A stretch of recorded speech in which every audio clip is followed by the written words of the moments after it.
Olá pessoal, eu sou o Ricardo, esse é o Pretexto. A nossa convidada de hoje escreve muito bem, tem um blog no Estadão e adora chuchu com bacon. Ruth Manos, tudo bem, Olá, Ruth? tudo bem, Ricardo? Obrigado, viu, por ter aceitado o convite do Pretexto. Obrigada eu, é um prazer. Eu lembro um dia que você me escreveu que você contou aquela lista de pessoas que você entrevistou e eu assustei. Falei, então o que que ele quer comigo? Se ele entrevistou tanta gente legal, tanta gente Não, você importante. está É incluída uma nessa honra, lista, é uma imagina. honra. Vou ler uma frase do Lewis Carroll. Eu, eu, nem eu mesmo sei nesse momento. Eu, enfim, sei quem eu era quando me levantei hoje de manhã, mas acho que já me transformei várias vezes desde então. Olha Ruth só. Manus, Manos, quem você é? Quem é a Ruth? Quem eu sou? Ai, que pergunta difícil. Olha, eu acho que eu sou isso aí que todo mundo lê, né? Que todo mundo vê. Uma vez eu vi uma coisa muito gostosa de uma amiga, de uma professora que dá aula comigo, que ela falou assim, eu gosto de ler o blog porque às vezes eu fico um tempão sem te ver e aí dá a sensação de que a gente tá junto. Então eu acho que é aquilo. Eu sou o que transparece. Eu tenho essa sensação. Primeira vez que eu tô te vendo, né? É. Mas a sensação é que eu sou quase um amigo seu, de É, ler as suas crônicas, ler seus textos. isso tem acontecido e é gostoso isso, Bom, né? Eu fico só curiosa porque eu quero conhecer os outros também. Eu queria conhecer muita gente. Mas é gostoso. Eu acho que é bom saber que tem sido coerente, né? tem sido coerente. Como é que você recebeu o convite? Como é que você virou blogueira? É uma longa história. É uma história de acaso, né? Eu acho que quando é pra ser, vai. Eu, bom, sou advogada, né? Sou advogada, professora, já era. E tava acabando o mestrado. Quando, bom, por acasos, né? Um dos, dos chefes dos conteúdos digitais do Estadão viu, é amigo da minha irmã, viu um post meu de Facebook, uma besteira que eu falei, sempre falando bobagem, e achou graça, e aí pediu pra minha irmã pra ver mais, e achou que podia funcionar. Aquela coisa, sempre escrevi o que dava na telha, e uns amigos falaram, pô, por que você não tem um blog? Eu falei, mas fazer um blog de quê? Não sei nem mexer com essas coisas direito, vou continuar aqui escrevendo pros amigos e pronto. E aí caiu no colo, né? Foi essa surpresa, esse furacão. Muito bom, muito bom. Eu vou citar algumas coisas agora, alguns textos seus, e as perguntas vão partir do que você escreveu, do que você se Que lembra do que perigo, você né? A escreveu, gente escreve tá? e fica, né? Não é que nem falar que depois É, esquece. É. Teve uma frase que ficou marcada porque algumas pessoas que nem acessam, acho que o seu blog, que eu conheço, e mandaram essa frase para mim, falou, ó, que frase interessante. E é uma frase que me fez pensar, eu já usei em alguns contextos, e a É. frase é espetacular, quase assim, ó. É uma pergunta. Qual foi a última vez que você fez algo pela primeira vez?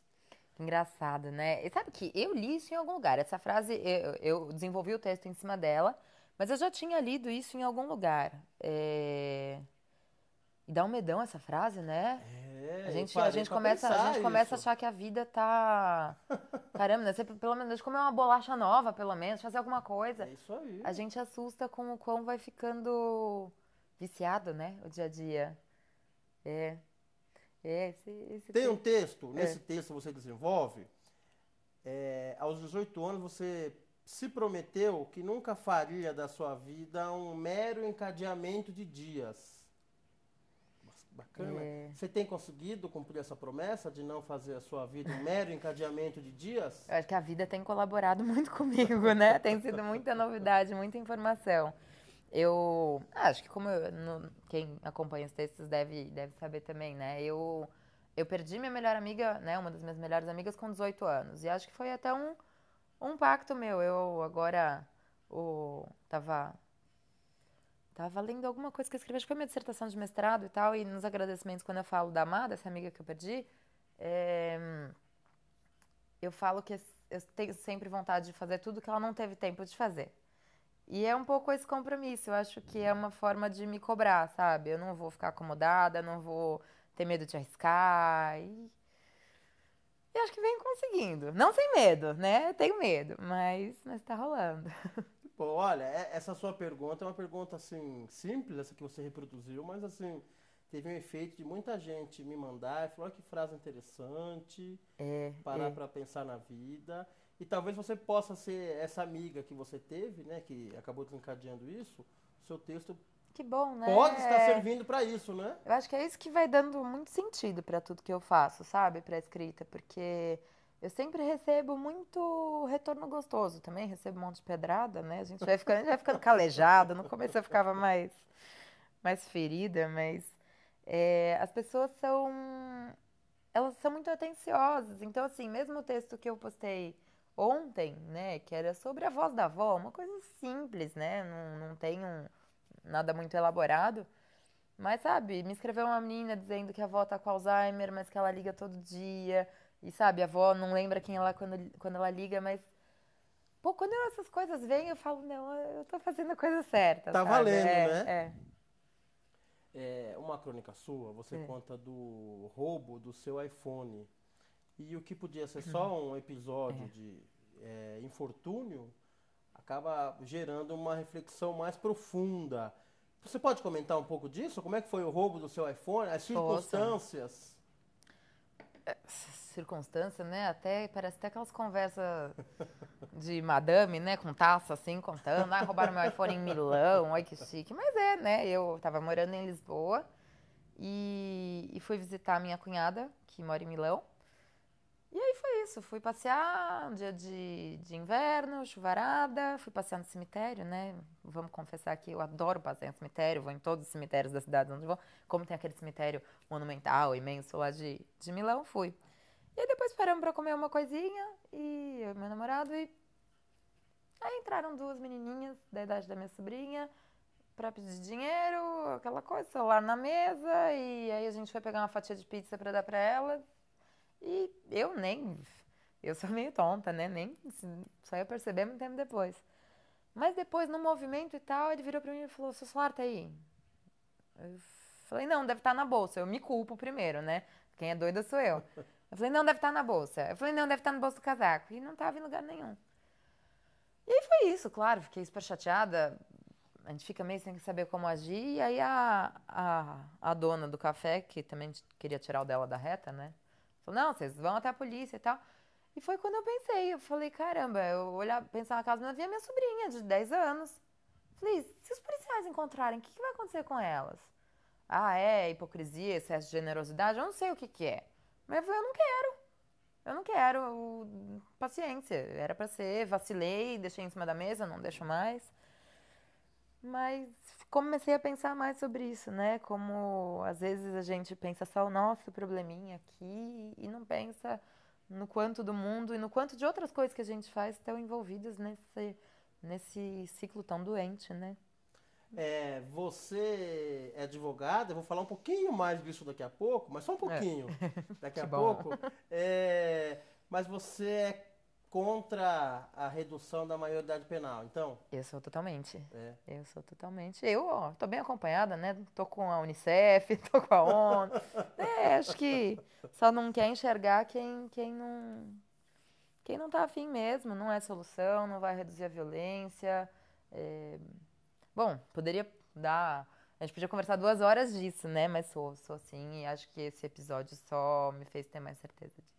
É interessante porque um dos argumentos de quem defende a redução porque já aconteceu comigo, né? Imagina se fosse sua filha. Isso, É a casuística, é. né? Ao invés de pensar na lógica, na dinâmica social, pensar no ordenamento jurídico. É... é claro que a gente fica sentido, mas a gente não pode ser passional pensando em temas que são tão sérios, né?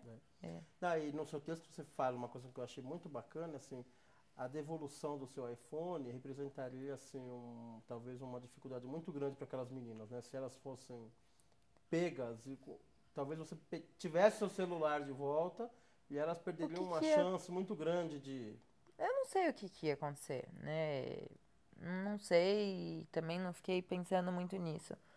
Mas era isso, eram 3 pontos, né? Era um policial grandão, era eu sem iPhone, Aham. turistando em Milão e aquelas meninas, vítimas de um sistema todo errado, né?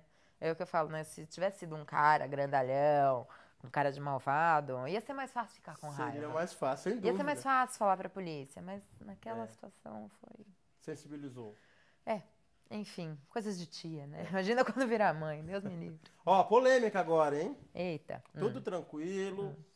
Seu texto mais lido no blog é o seguinte título: A incrível geração de mulheres que foi criada para ser tudo que um homem não quer. Olha lá, que confusão, Que né? mulher é essa que o homem não quer, Ruth? Então, isso foi muito engraçado, né? Porque foi o segundo texto. E agora que o blog tá com 1 ano e meio, a gente vai começando a sacar melhor como é que as coisas funcionam. Nos primeiros textos, eu ainda tinha um pouco a sensação, eu tava publicando pelo Estadão, mas tinha um pouco a sensação de que eu tava escrevendo para meus amigos. Ninguém ia ler muito aquilo que eu tava escrevendo e tal. Então a gente não toma até certos cuidados, né? E esse texto foi, acho que dos mais viscerais, dos mais desabafo, dos mais dar cara a tapa, se expor, que eu continuo fazendo, Sei. né? Não sei ser muito diferente disso, mas é, se ele fosse hoje, eu talvez tomasse alguns outros cuidados. Eu Do tenho um tipo, baita carinho por esse texto. O título chama atenção, mas eu fui muito criticada por algumas pessoas do movimento feminista, e eu sou feminista, né? Então isso foi interessante. Eu sou declaradamente feminista. E acho que a maioria de nós é, só que a gente não percebe. Vou escrever sobre isso ainda. Mas, será que a mulher tem que ser o que um homem quer e tal? Talvez eu tomasse um pouco mais de cuidado com esse título, talvez eu me expusesse em doses um pouco homeopáticas, não doses de antibiótico, como a gente estava falando agora há pouco. Mas eu acho que eu continuo sentindo aquele texto e eu continuo sentindo isso com tantas mulheres que a gente convive. É uma dinâmica muito louca, né? Essa da minha geração, de que a gente é criada da mesma forma que os meninos para algumas coisas, para outras ainda não, né? Mesmo nas casas em que tem os pais mais bacanas, que são menos machistas e tal, as coisas ainda não acontecem da mesma forma entre homem e mulher. Então, a gente ficou uma geração um pouco esquizofrênica mesmo, e que sofre com isso. E porque a gente, às vezes, tenta se convencer de que a gente quer assumir alguns papéis que a gente não quer, mas a sociedade impõe, né? Então é aquela velha história. Eu lembro muito bem de um dia em que uma professora super querida lá da PUC, Direito do Trabalho, ela falou: as mulheres ainda erram no verbo, né? Quando a gente fala, por exemplo, sobre tarefa doméstica, atividade doméstica, as mulheres falam: não, meu marido, meu namorado é ótimo, ele me ajuda muito com a atividade doméstica. Pô, pera lá. Então, você sai às 9 para trabalhar, ele também. Você volta às 6h30, 7, ele também. Mas ele te ajuda com a atividade, né? Então, quando você usa o verbo ajudar, você toma a atividade como sendo a sua. responsabilidade é sua, né? A gente ainda erra com o verbo, né? Então, eu acho que isso é só um dos pequenos exemplos das coisas que em outras gerações não tinha um choque tão grande, e eu acho que em gerações futuras vai ter muito menos. Eu já vejo pela postura da minha sobrinha de 11 anos que ela nem cogita, né, que isso seja uma atribuição dela, que os homens vão se comportar de forma diferente, que ela vai ser responsável por isso, ou pelos... Até porque meu irmão já é diferente, minha cunhada já é diferente, né? Eu pretendo ser diferente com os meus filhos, mas eu acho que é uma realidade, né? E eu acho que o, a repercussão que teve foi porque, eu falo, muita gente sentiu um abraço. Muita gente sentiu um tapa, né? Os homens sentiram muito um tapa. Você recebeu muita reclamação? Eu acho que esse foi, né? Eu lembro nessa semana do... Meu Deus do céu! Olha, foi a segunda semana. Eu lembro, foi meio de junho. Tava um fim de semana horroroso de chuva. Gente, mas eu abria o computador, eu via tanta coisa e tanta coisa escrita. E as pessoas são muito loucas, né, na internet. É que nem no trânsito, né? A pessoa não tem cara. É. A pessoa só tem carro. Então, ela fica muito mais furiosa e ela não quer saber quem tá lá dentro. E na internet é a mesma coisa, verdade. né? Eu acho que as pessoas se revestem de uma, sei lá, é uma armadura. E era cada coisa. Teve um cara que falou, tomara que você morra sozinha. Ai, meu Deus. Encalhada. É isso, né? Aí teve uma outra blogueira da Folha que fez uma resposta super grosseira, né? E falando, você tá sozinha porque você é chata. Eu Ah, falei, é? Teve isso? Que legal. teve. Ah, não sei se eu acho legal, não. Essa, Mas, ó, significa essa que você agressividade. mexeu num, Pois num é, não, assunto muita gente interessante, escreveu, né? né? E teve muita coisa legal. Teve o Gui, que acabou virando um amigo, que fez um texto em resposta, falando do contraponto do homem, mas que é legal pra caramba. Virei uma amigona dele. Mas teve gente que pirou, né? Então, e essa agressividade, essa grosseria que domina esse meio, foi uma coisa que nesse fim de semana eu falei, parei. Não vou mais escrever nunca mais, vou voltar pra minha vidinha, vou, ai, fazer meus processos trabalhistas, tá louco, não quero. Né? Eu falei, não nasci pra isso e não quero me calejar o suficiente pra achar que isso é normal. Hoje, o que que eu faço, né, quando eu digo que eu tô calejada? Eu não leio. Certos comentários eu não leio, né? Não penso em responder, não penso em retrucar, porque isso é um desgaste imenso. Mas dizer que eu vou entrar nessa onda aí Não dessa dá, né? galera de, né, bateu de frente, eu só tiro porrada e bomba, não é minha praia. É gozado que eu recebi esse texto, eu não conhecia ainda o seu blog, né? É, eu recebi esse texto como... Eu não lembro nem se tinha o seu nome, tá? Quando eu recebi. Isso é péssimo para quem escreve, né? Tinha lá o texto, mas acho que não tinha a sua Isso acontece assinatura quando eu toda recebi. hora. Mas foi assim, com uma vitória, assim, as mulheres que mandaram. Olha que texto bacana, olha, assim, aplaudindo e se identificando.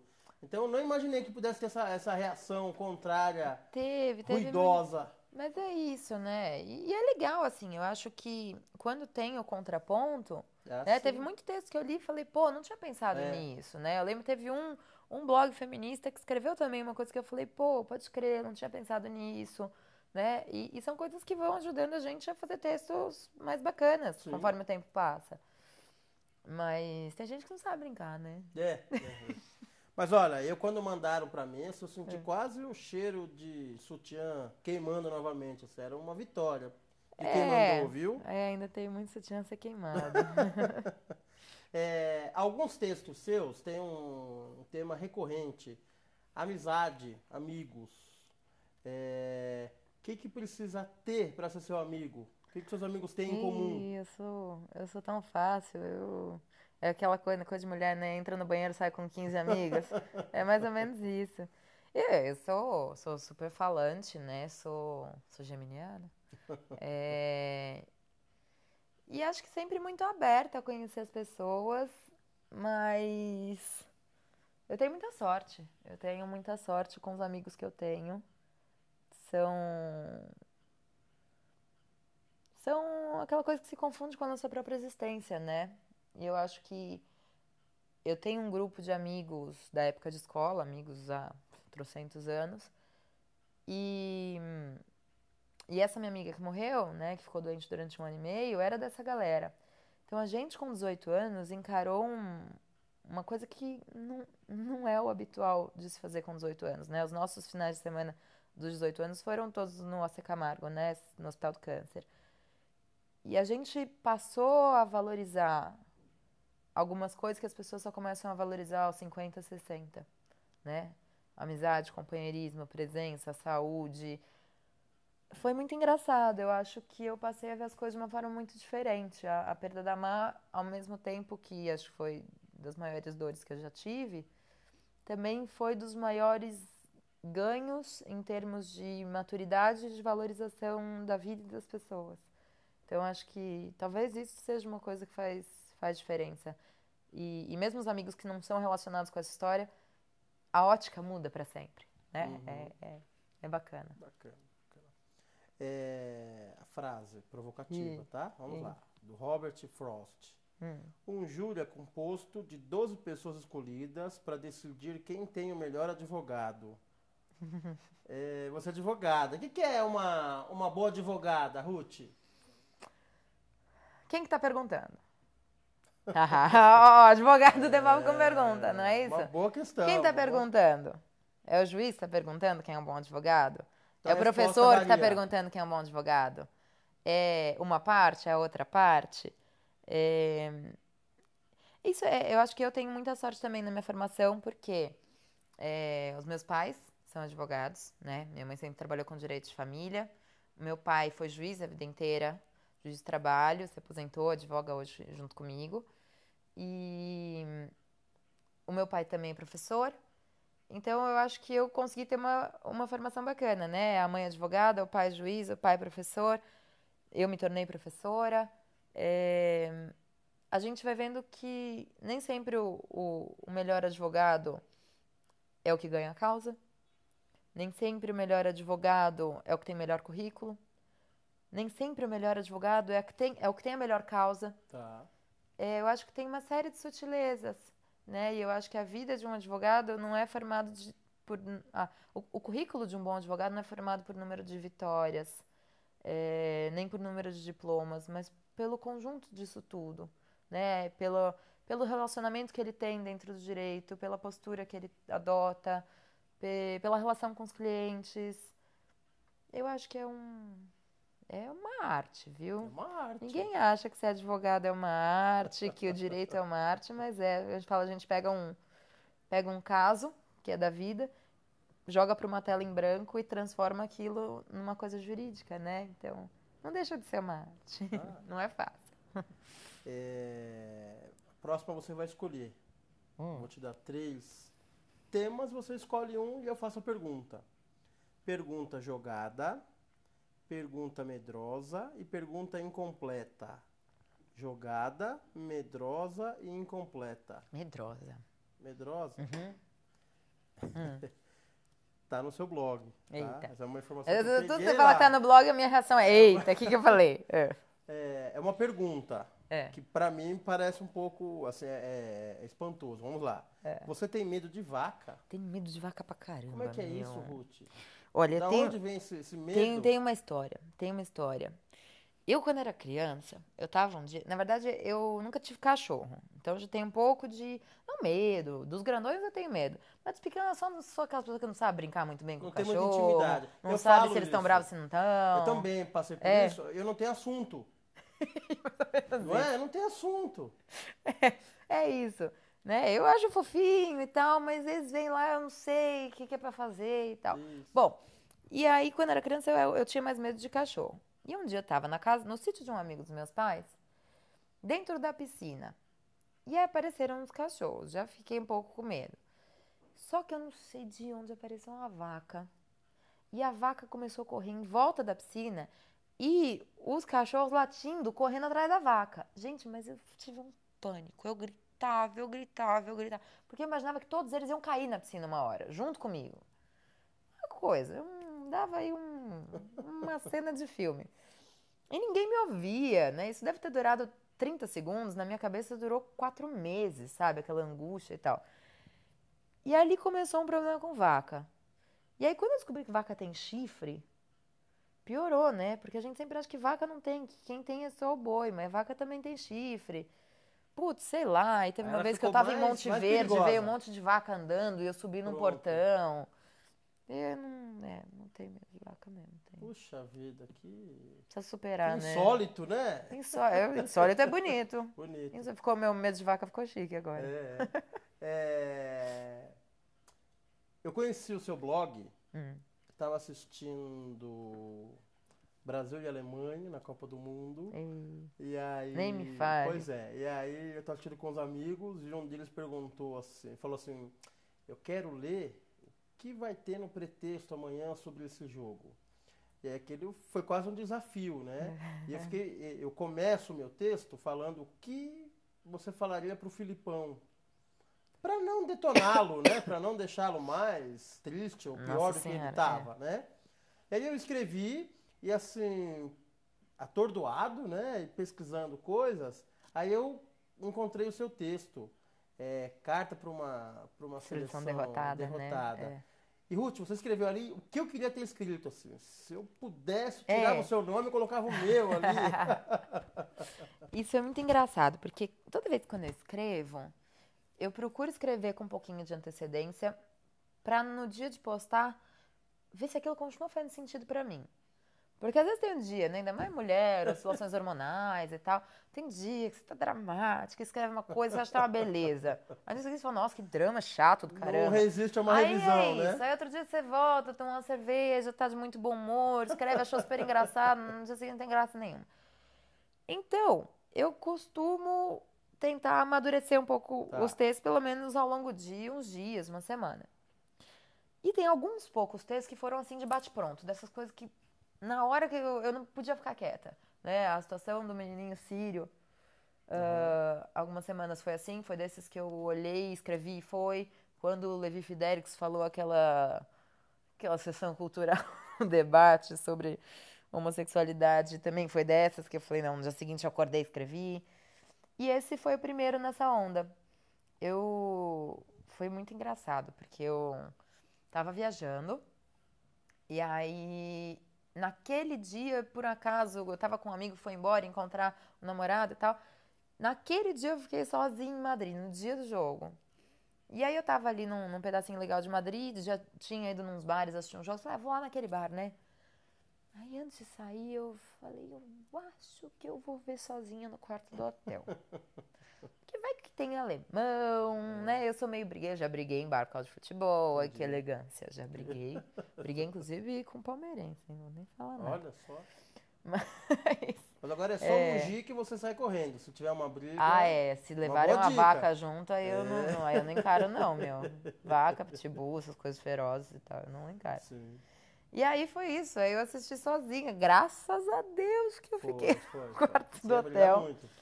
E aí foi isso, e aí naquela hora, pô, você tá...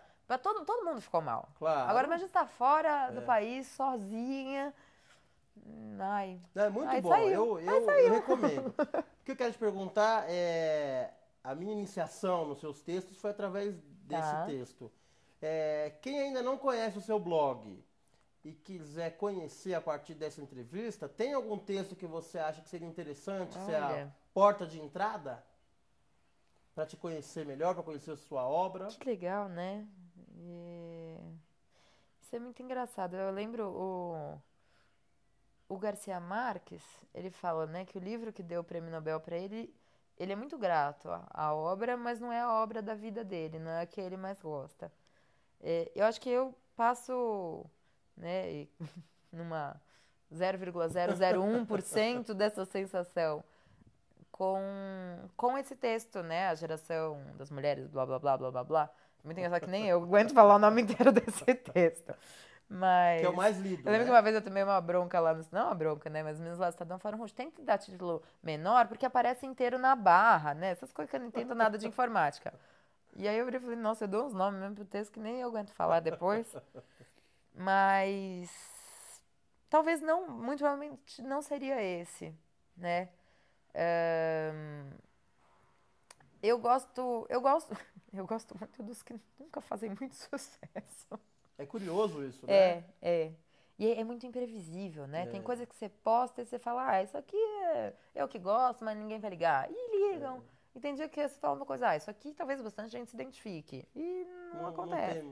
Não sei o que rola. É realmente imprevisível. Mas você tem algum desses menos lidos que você acha que seriam... Pô, um dos meus textos que eu mais gostei de ter escrito foi o primeiro. O primeiro que foi no dia que começou a Copa, que é só um de trocadilho com o nome do jogador. Isso, muito bom. Eu gosto daquele texto. Então uma boa porta de entrada. Pode ser começar pelo primeiro? Faz sentido. Acho que ele tem um pouco a minha cara, assim, de falar bobagem, é um pouco mais divertidinho, assim. Pode ser. Você é curioso, você é imprevisível, e alguns gostos seus, né, como o chuchu com bacon, mas tem uma mania sua, ou um gosto seu que eu achei exótico. Você não perde um 15 de Piracicaba e Penapolense? Pô, claro que não, jogão, pô. Jogão, é? Jogão. Quanto foi o último? Não faço a menor ideia. Não, ontem tava comentando, né? Ontem eu sou assistente no mestrado, lá na PUC, e aí aquela barulheira do bar, né? Se tem uma hora que a vida acadêmica dói pra mim, é quando eu vejo gente assistindo jogo no bar e eu tenho que estar dentro da sala de aula. Eu gosto de ser professora, nessa hora dói. E aí era uma gritaria. Eu falava, gente, esse jogo do Palmeiras deve estar muito bom. Né? E foi 4-1. Foi. Eu falei, deve estar muito bom. Aí depois o jogo do Corinthians, mas aí a aula acabou já no começo do segundo tempo. Então, assistir. Eu sou São Paulina, mas eu assisto. Sim. E não, eu já me meti em cada uma que você não faz ideia. Eu já fui assistir Red Bull e São Bernardo no Moisés Lucarelli. Ah, era você então? A única pessoa era. Entendi. Era eu, ali na frente, acho que a esposa do Sérgio Guedes, que era técnico da Red Bull, entendi. E um pedaço pro pessoal que veio de São Bernardo. Mas era eu mesmo. Mas foi alguma pena que você teve que cumprir? Não, foi espontâneo essa ida? Eu me divirto, eu gosto. Que bom, você gosta de futebol, né? Eu gosto pra caramba. Fui ver Benfica e Boa Vista lá em Lisboa. Que legal. Eu me meto nessas. Você é São Paulina, tem gostos exóticos do futebol, assim, né? Não é? Dá pra perceber. Tem. Não vamos continuar nesse assunto. Não. Complete a frase, Ruti, por favor. Um dia inesquecível é aquele em que... Um dia inesquecível. Por um dia ser inesquecível pra você. Você faz umas perguntas difíceis, né, Ricardo? Caramba, inesquecível, a gente costuma associar a coisa boa, né? Engraçado isso. Nossa, aquele dia foi inesquecível. Mas também a gente nunca esquece os dias que acontecem as piores coisas na vida. Eu acho que um dia inesquecível é sempre um dia que foge do padrão, né? Foge do que a gente espera, foge da rotina. E isso pode ser bom, pode ser ruim. Mas o dia inesquecível que a gente quer é sempre aquele que acontece uma coisa inesperadamente boa, né? Isso. Eu acho que é isso. Para encerrar, não leve como provocação, tá? Mas olha tem lá, a ver com o que você escreveu. Não. Se você comprar um produto que custa R$ 73,50 e der uma nota de R$100, quanto volta de troco, Ruth? Peraí. Rápido. Se fosse R$70, dava 30 de troco. 73 vai dar 27. 73,50 vai dar 26,50. Foi? Não faço a mínima ideia. Eu me identifico com você como aqueles que não sabem fazer conta. Tamo junto. Junto. Que vergonha, né? Mas é assim mesmo. Tem que ser por etapas. Tem um texto seu que você fala disso, né? Nossa Puxa Senhora. vida, não é com orgulho, mas eu não sei fazer conta, não né? Sei, é sofrido. Dá vergonha. Dá vergonha. Eu sei disso. Mas fazer o quê? Enfim, né? Tem que mostrar as vulnerabilidades. Ninguém quer ficar vendo o quanto a gente é o máximo. As pessoas querem ver que todo mundo tem o lado erradinho. Você é o máximo. Dá pra gente ver isso nos seus textos. Hoje, um dia inesquecível desses bons, ter te conhecido. Poxa. Seu texto é ótimo, Ruth. Você é uma simpatia. Oh, que delícia. A gente sempre tem medo de conhecer quem a gente admira por leitura, que nem sempre corresponde, né? E você conseguiu aliar aí a admiração, tanto pessoalmente quanto pelo texto. Muito bom, viu, Ruth? Nossa, é um presente ouvir isso, né? A entrevista em si já é um presente, acho que já é um reconhecimento muito rápido, né? Muito legal, ainda mais vindo de alguém que entrevista uma galera de um nível muito infinitamente acima do meu. Imagino. Mas eu acho que é isso que me faz continuar escrevendo, sabe? Saber que eu sou coerente, que é isso mesmo, que é de verdade. E, tomara que todo mundo concorde, né? Eu tenho certeza. Te conhecendo. Ruth, muito obrigado, viu? Obrigada a gente se vê no próximo 15 de Piracicaba, em Penapolense. A gente marca Estarei lá. Tá bom? Estarei lá. É isso aí, pessoal. A gente fica por aqui e volta em breve com mais um bate-papo do Pretexto. Até mais.